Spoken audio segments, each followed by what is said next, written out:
பிடிச்சி அரைஞ்சி கேரி முடியுமா? தெய்வத்தையே இப்படி பண்ணுறாங்க. பொறி விட்டா அம்மா வந்து நல்ல வாக்கு கொடுப்பாங்க. தாய் சரி தாய். இப்போ பிள்ளை 2 பிள்ளைலாங்க, பொண்ணும் பையன்மாக்கா. பையன் தலைப்பிள்ளையா? பொறி ஒரு சக்கரை இருக்கா.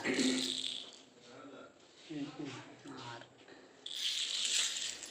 பொண்ணுக்கு கரை இருக்காக்கா.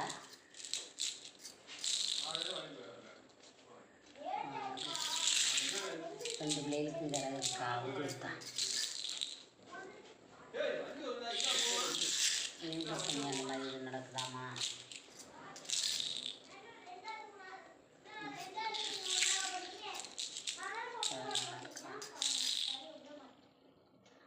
பிள்ளைகளுடைய கிரகமும் இல்லை.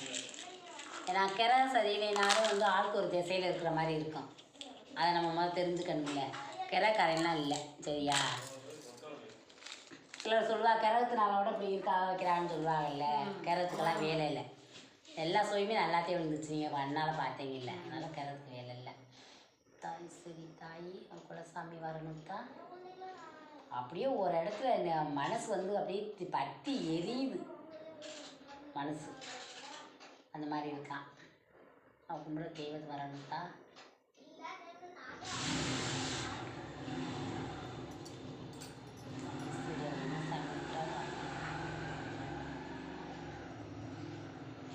மனசில் வந்து எந்த கள்ளங்காடும் இல்லாதவங்க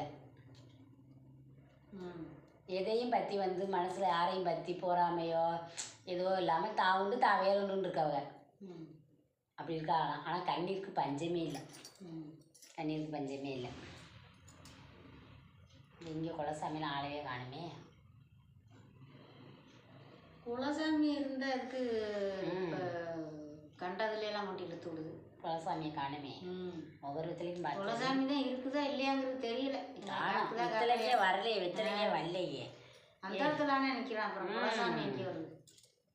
இல்லையே. இருக்க ஒடுங்கிக்கிட்டுதே போதா வாழ்க்கை. விரிஞ்சு வரலை. அதுக்கு வேலை இல்லை. விரிஞ்சு வரலை. கண்ணீர் தான், வேறு எதுவுமே இல்லைன்ட்டாங்க. இந்த மயனுக்கு வந்து கண்ணில் கண்ணீர் மட்டும்தான் மிச்சமா. அதுதான் மிச்சம். சாமியும் வரலை, எதுவுமே. மனசில் வந்து எந்த கள்ளங்கோடம் இல்லாத பிள்ளை அப்படின்னு மட்டும் அம்மா சொல்லுது. ஆனால் கண்ணீருக்கு பஞ்சமே இல்லை. உருவத்தில் கூட வந்து அவங்க சாமி வரலை. அப்போ சாமி எங்கே வச்சு அந்த சாமியை எங்களுக்கும் தெரியல. தெய்வம் வரணும் இல்லை உங்களுக்கு? எங்களுக்கும் தெரியலையே. இந்த மாதிரி இருந்துச்சுன்னா உங்களுக்கு எப்படி தெய்வம் வரும்? அந்த வாங்கியாந்துருக்கே நான் சொல்லிட்டேன். இந்த மாதிரி இருக்கக்கூடாது இல்லை. இப்படி இருந்தால் எங்கிட்ட தெய்வம் இருக்கும்? பொழுது தள்ளிட்டாங்க இல்லை? பொழுது தள்ளியிருக்காங்க. இருந்துச்சு பார்த்தோன்னே சொல்லிட்டு இந்த பழம் வாங்கக்கூடாது. உங்களுக்கு இருக்கதானே வரும். நீங்கள் பார்த்து வாங்கினாலும் இங்கே உங்கள் நிலைமை எப்படி நான் சொல்லணும்ல, ஆத்தான்னு சொல்லணும்ல. அந்த மாதிரி வந்துருக்கு. அதே ஒரு பக்கம் வந்தே ஒரு பக்கம் இப்படித்தே. இந்த எலுமிச்சம்பழத்தில் இருக்கிறதே ஒரு பக்கம் யாரோ உங்களை போட்டு உருட்டி பிரட்டி எடுத்துக்கிட்டு இருக்காங்க. அது ஆம்பளையா பொம்பளையா சொந்தமாக அந்நியமானு கேட்போம் சரியா? உங்களுக்கு தெய்வம் வந்து பிடிச்ச துண்ணூரில் நிற்கிறாங்கன்னு பார்ப்போம். தாய் சரி தாய் மாதிரி தாய் பிடிச்ச துண்ணூரில் அவளுக்கு தெய்வம் ஒத்தாசம் இருந்தால் இருக்குன்னு சொல்லு, இல்லைன்னா இல்லைன்னு சொல்லு. ஆத்தா முருகனை பிடிக்க முருகன் வந்து நிற்கிறாரு. முருகன் துண்ணூரில் உடஞ்சி நிற்கிறாங்களே, விலகிட்டாங்களே. விலகக்கூடாது இல்லை. அப்போ தெய்வம் இல்லை. தெய்வம் விலகிதே நிற்கிது. உங்கள்கிட்ட தெய்வம் இல்லை. தெரியுதாக்கா? துண்ணூறு உடஞ்சிருக்குது. உடஞ்சிருக்கக்கூடாது. தெய்வம் இருந்தால் தான் கண்டாலாம் கொண்டு இழுத்து விடாது. அதே தெய்வம் ஒத்தாசம் இருக்கணும். தெய்வம் இல்லாதனால எல்லாம் எத்தனை நாள் வெத்தலையில் உங்களுக்கு தெய்வம் சொல்லியிருக்கேன். இன்னும் இல்லை இல்லை இல்லாத நான் ஒரு தெய்வத்தை சொல்ல முடியுமா?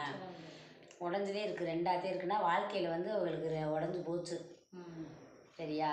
ஏதோ மனசில் பிறந்துட்டோம்ட்டு இருக்கிறாங்க அவ்வளோதே. வேறு ஒன்றும் இல்லை அவங்களுக்கு.